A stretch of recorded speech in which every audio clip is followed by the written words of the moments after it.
What's going on, people? It's Hen here again, and in this video we are going to be going over the best money advice for an 18-year-old. So I know there's like a different categories 18-year-olds fall under. You have some that decide to go to college, there are others that doesn't, and then you have just different people. Some want to just travel around the world at 18. But what we are going to do here is we're going to try to cover each different categories that 18-year-olds would fall under. Of course, we're not going to touch every single one, but we're going to try to make this a series, and each categories that comes up, we're just going to go over it and how I think someone who's already past 18 should go over their finances at the age of 18 and how to make money choices that in the future are very, very beneficial to you. So to start with, first, we're going to go over the ones that decide to go to university or college. So in America, most, I think on average, it's 17, 18-year-olds. That's the age they use to go to university. I know in some other countries it's usually 15 or 16, but in America it's on average, I'll say about 18 years old. So the first thing you want to consider as an 18-year-old going to university is how are you paying for college? Are you taking student loans? Are you paying through your parents? Do you have like an academic scholarship, or you're an athlete and you've got like a full ride, or military? Like, what sources or what funds are you using to pay for your tuition? And that is going to determine exactly what you need to start doing when it comes to money moving forward. Either way, you can take whatever we're going to subcategorize all these things as, and you tailor make it to whatever fits you. So now you sort out all this, how you're going to pay for college, because that's the first thing. You get that sorted out.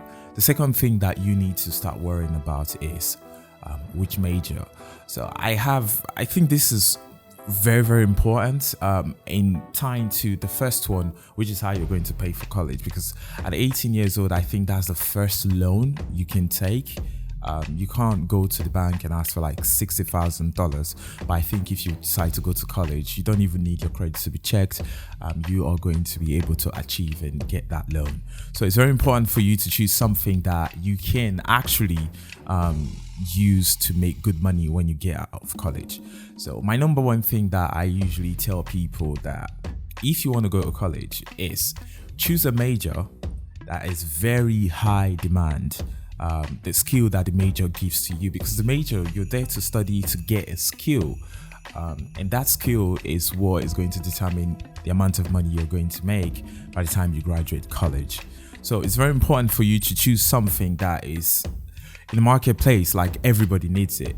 I know a lot of people say, are you trying to say people should be doctors or engineers, etc., etc.? That's not exactly what I'm saying, but you don't want to go to school, you take $60,000 or $100,000 worth of loan, or maybe your parents are paying, or you have like an athletic scholarships, or you've got like an academic scholarship, and you go to school, spend 4 or 5 years to get a major, and you come out of school, you can't get a job with it, and it's not really high in demand that even if you decide, I'm not getting a job, I'm going to start my own business, it's very hard for you to see customers come by. So it's very important. I know a lot of times people are like, well, you have to have fun in college. Yes, I agree with that.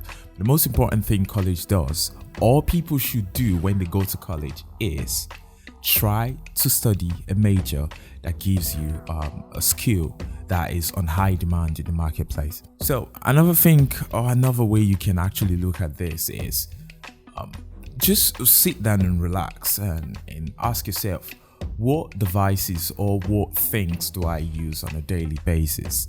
And you can kind of just start working on that and start seeing professions that are associated with things that people need or you use. Your neighbor, your mom, your dad, your grandparents, whoever it is, just look at the community you stay in and the things that people are constantly using every day, they have needs for every single day. I think those are the things that you need to start looking into, those industries, and see exactly what in that industry that is on high demand, that you actually can get skills from in college, and you can apply that when you graduate to get a job in such industry. So another way to look at it is, okay, you're staying in a house, you have computers, who made the computer. You have computer engineers, and you have programmers, and you have cybersecurity that helps you with like your internet, firewall, and all of that. The place you're staying in, you have construction workers that get that done. You have engineers, you have architects that draw the entire plan. You have project managers, you have people who own the business, you have accountants who help the business run the numbers and all that stuff. You have people that do taxes for that company that actually owns the business, that build the house you stay. You get what I'm trying to say here. So in every sector, I've mentioned at least like 5 to 6 different professions, all under just the building. Same with computers, it's the same thing. The roads you're driving in, the same thing. The food you eat is farming. You can become somebody who wants to work on how to be more effective when it comes to growing plants and all of that. How to use more natural ways to grow fruits or to grow crops. In order to make money from it. So that's something. Is that something that is of good demand, that pays a decent amount of money? Yes. And if you look at that and it checks all those boxes, and it's something that's of high demand, and you can make money from it. This is the thing. When you're going to college, you choose something that can pay you good money. You don't go to college and after 4 or 5 years, you get off college and you're working at a job that you don't even need like a college degree to work at. That's just, for me, it's a waste of money and waste of time. You could have used that time to just jump into the marketplace and do whatever and try to figure things out, rather than going to college, spending all that time, and you later finding out that you don't need all these things to actually make money. Another thing also you want to consider is a minor. If you have the capacity or the capability to take on a full load, maybe 15 credits. I know it starts at 12 to 20 something, but on average people usually range from like 15 or so. You can take 15 credits and all the extracurricular or whatever it is you're going on in your life, and you feel like you can snuck in maybe one class for a minor every single semester. Consider that. Again, the same thing applies. You can use that minor also to something else. Maybe you're passionate about something and you don't want to focus entirely on just that. Take that as a minor, and then your major should be something that can pay the bills. So that's essentially what it is.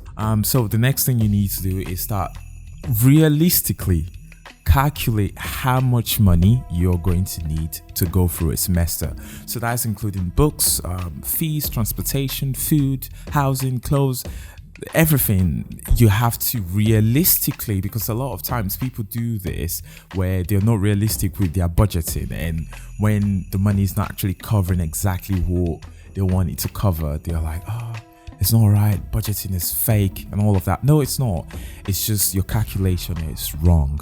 And what I usually do, and I'm going to upload a video later, exactly how to budget properly so you don't suffocate yourself. You're literally using your money before it comes into your account.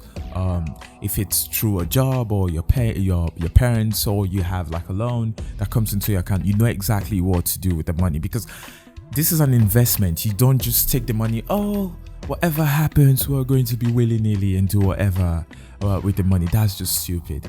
And it's very important for you to start budgeting and putting things in place every semester, because semesters vary. The money you're going to use to buy like access code and books and all this stuff during semester 1 is different from semester 2, and maybe your classes are not as far as it is for semester 1, because then you don't have to transport far. You can just like walk to class, or maybe all your classes are just like in the same building and you don't have to transport from here to there. You just walk from one place to another. So all those things factor in. Like I said, I'll bring a video later on teaching you a lot exactly how to budget and not suffocate yourself. Don't think of budgeting as like a chain that's holding you. Think of it like a guideline. It helps you through navigate. It helps you you want to travel from like New York to California. You need a navigation system, and that's Google Maps, Apple Maps, Waze, and all of that. So think of budgeting like that. It's a guideline. Guess what? You're going to stop for gases. Not gas. You're going to stop for gas along the road. So you can plan that into your trip, but there's sometimes you just want to take a break. And that's why I say it's a guideline. It's not like if I don't follow this to the T exactly, I'm going to fail. No. And that's why I said I'll teach you exactly how to have a proper budgeting plan. So another thing that you need to pay attention to is entertainment budgeting. It's very important that while you're in college, you try to also the first thing you're in college for is to study, to earn a skill that is going to pay you so you can start life, But another thing you're in college for is to actually get entertainment, socialize with people. That skill of socializing with people is very important. So it's important for you to also put entertainment budgeting into that mix because you get into a situation where you have to go meet like a colleague or a friend. You might find your life partner there. You might have a boyfriend or a girlfriend you're dating. It's important that you have money for that. You don't take someone on a date and go spend $200. You're a college student. None is expected of you to do that. So you can't be, that's why I say have budgeting. So you don't just go out and you can't just be spending money willy-nilly based on your feelings. No, you stick to your rule, you stick to your plan, you stick to your navigation system. If you're going from New York to LA, what are you doing driving down to Florida or Georgia? Can you still get there? Yeah, but you just spent time going the wrong direction, and now it's going to take you longer to get to your actual destination. So it's important for you to do this. And all this stuff, the budgeting and all of this, is good to start doing this at 18 because when you graduate and you get a job, you carry over. It's easy. Money, it's easy for you to use. Not money uses you. You are the one who actually use money for your own good. So entertainment budgeting, it's very important that you don't suffocate yourself with just studying. Have a little fun. So entertainment budgeting should be there too. One very important one is time scheduling, because one thing, if you want to pass college, one thing that I would say 99% of the time that works, if you practice, which means after a topic or a class, you go back to your textbooks and you look at what exercises are at the end of that topic or that chapter and you practice it, you're going to guarantee pass every single class with at least B's and A's. Literally, you do assignments, you will pass. You take exercises in the back of your textbooks, you are going to fly in college. Like, there are some people that don't need to do that, but guess what? Those are the anomalies. Not everybody's like that. The average person, you need to work hard. You don't just expect, I'll just look, I have a photographic memory. Mate, you have to work hard in order for you to get a proper college degree. So that's something that you need to put into consideration. And time scheduling helps you to know how to plan meetings. You plan your day. Okay, this is what I'll do in the morning. These are all the classes I'm going to take, and after my class, I'm going to put a certain time into other activities, meeting with maybe I have a situation with class. How am I going to meet my teacher or a tutor down in the student center or whatever you're practicing? And because when I was in college, I was an athlete, and what I did was wake up at 5 a.m. during preseason, and when the season starts, we train in the afternoon/evening times. So, but preseason, when you have to wake up 5 a.m. and then go to practice at 6 to like 8 or 9 a.m. and then go back and go to class and all of that. So time scheduling is very important. If you can schedule your time properly, you can get a lot done and you can get miles ahead of everybody if you can do this correctly. One final thing that I want to talk about and touch on is try to get more skills.